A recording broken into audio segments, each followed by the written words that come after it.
Hello guys, you're welcome to Ambitious Med Hub. We'll be discussing histopathology today and our topic is typhoid fever. So the outline goes this way. So we'll introduce the topic, define it, epidemiology, pathogenesis of it, morphology, clinical features, complication, treatment, as well as progresses. So there we go. So typhoid fever is a waterborne infection, right? It is common where the standard of sanitation and personal hygiene are low, right? The pulsating organism is an invasive facultative intracellular gram-negative organism localizing within the Peyer's patches of the small intestine. It elicits primary immune responses in non-immune individuals. Now, the definition: typhoid fever is an infectious disease due to Salmonella species. It's characterized by fever, toxemia, abdominal signs and symptoms, also intestinal hemorrhage or perforation. It's also characterized by hepatosplenomegaly. Now, for the etiology, this Salmonella primarily affects humans, right? We have Salmonella typhi, we have Salmonella paratyphi A, and Salmonella paratyphi B. This is known as Scott molari. Minimal invasive dose. In humans, Salmonella produces three principal types of diseases. This disease includes enterocolitis, bacteremia with focal lesion, then typhoid fever. Now, for the epidemiology, it's worldwide in distribution, associated with poor sanitary habits. All ages and both sexes are susceptible. So it's not limited to any sex, right? Contamination of water is the major outbreak. And fecal lesion contamination of well, there's fecal contamination of well, sorry. There's faulty purification of water, milk-borne outbreak, and ice cream, then vegetables and salad directly or indirectly. Flies and infected dust may be the source of infection. Person to person spread can also occur.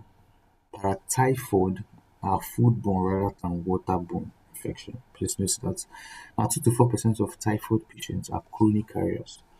Majority are fecal carriers. Then urinary carriers are associated with schistosoma hematobium. Now, the pathogenesis.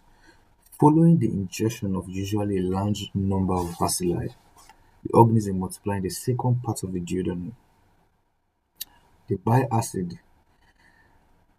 at the bile acid serve as a good culture medium, right? That's what I was trying to say here. Now, incubation period is about 10 to 14 days. The bacilli multiply in the lymphoid tissue of the Peyer's patches and mesenteric lymph nodes, and eventually pass into the bloodstream via the thoracic duct. This whole process is known as primary bacteremia. Now, the organisms multiply from which they are engulfed by the mononuclear phagocytic cells of the liver, spleen, bone marrow, producing a more severe infection. Now, death of the organism releases endotoxins, resulting to the activation of macrophages, which releases a cascade of cytokines known as interleukin-1 and tumor necrotic factor. Now, so for the morphology, we will start with the gastrointestinal system. It is divided into four stages. uh, Characterized by hyperemia, necrosis, sloughing, ulceration, and healing. These are the four stages that takes place in the gastrointestinal system. And for hyperemia, lymphoid tissue become congested and projects from the surface of the bowel walls. There is infiltration of monocytes, macrophages, plasma cell, and lymphocytes, but the poly- polymorphonuclear lymphocytes are essentially scanty. And necrosis occurs in the lymphoid tissue in the area of histiocytic infiltration due to toxin released from the dead bacilli. It involves the mucosa and submucosa. Thrombosis and blockage of small blood vessels also play part in the whole process. Now, sloughing and ulceration is a third big feature, right? It's characterized ulcers are over. The ulcers that are produced are over. They lie in the longitudinal axis of the intestine on the antimesenteric border.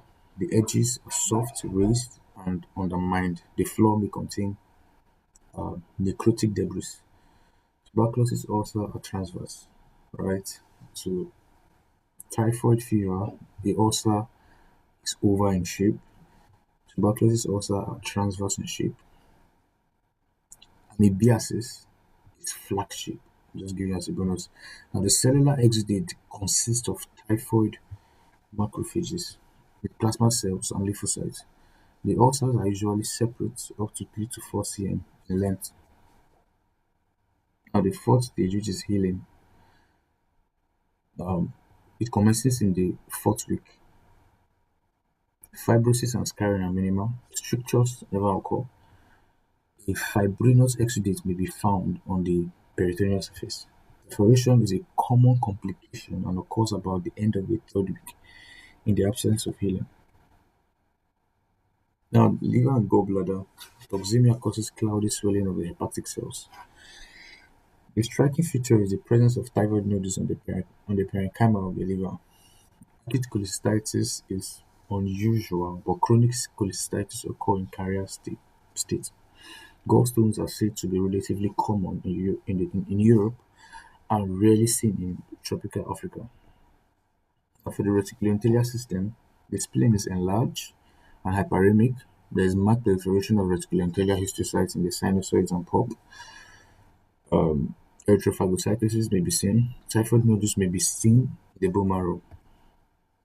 Now, for the genitourinary system, typhoid nodules in the kidneys. You could see typhoid nodules in the kidney. There's massive intravascular hemolysis, um, acute tubular necrosis, perinephric abscess, or pyelonephritis. Orchitis is a rare complication. Orchitis is inflammation of the testis. It's a rare complication. It occurs but rarely. Now, for respiratory system, it's characterized by bronchopulmonary, bronchopneumonia in children, lobular pneumonia in adults, and occasional emphysema. And for cardiovascular system, there's pericarditis, diarrhea, there's fatty degeneration of the myofibrils of the heart due to toxemia. It's also characterized by heart failure. And for central nervous system, meningism with normal CSF due to toxemia, there's pyrogenic meningitis, that's bacterial meningitis, there's peripheral neuritis, Guillain-Barré syndrome, an autoimmune condition, there's typhoid psychosis. And for musculoskeletal system, osteomyelitis is a common occurrence in children uh, with sickle cell disease or sickle cell children. The infecting organism is usually Salmonella. In addition to the bony lesion, typhoid nodules may also be present in the bone marrow. Now, for other organs, otitis media and parotiditis, Zenka's degeneration and voluntary muscles, gerish eczemat's reaction can also occur. Thank you for listening. If you find this very helpful, please kindly subscribe and share. Thank you.